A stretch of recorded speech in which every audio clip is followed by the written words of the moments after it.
Hi dears, നമുക്ക് പെട്ടെന്ന് എങ്ങനെ ചിക്കൻ കറി റെഡിയാക്കാൻ നോക്കാം കേട്ടോ. ഇവിടെ 1 കിലോ ചിക്കനിലേക്ക് ഞാൻ നല്ലോണം കഴുകി വൃത്തിയാക്കിയതിന് ശേഷം മുളകുപൊടി, മഞ്ഞൾപ്പൊടി, ഉപ്പും നല്ലോണം തേച്ച് പിടിപ്പിക്കുന്നു കേട്ടോ.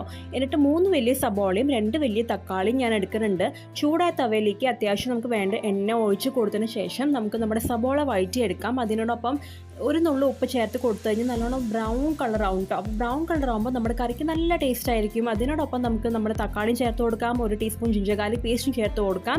എന്നിട്ട് നമുക്ക് ഓരോന്നായിട്ട് നമ്മുടെ മസാലകൾ ചേർത്ത് കൊടുക്കാം കേട്ടോ. ഏറ്റവും ആദ്യം നമുക്ക് മുളക് പൊടി ചേർത്ത് കൊടുക്കാം. അപ്പോൾ ഞാൻ 1 ടീസ്പൂൺ മുളക് പൊടി എടുത്തിരിക്കുന്നത്, നിങ്ങൾക്ക് എരിവിനനുസരിച്ച് മാറ്റാവുന്നതേ ഉള്ളൂ.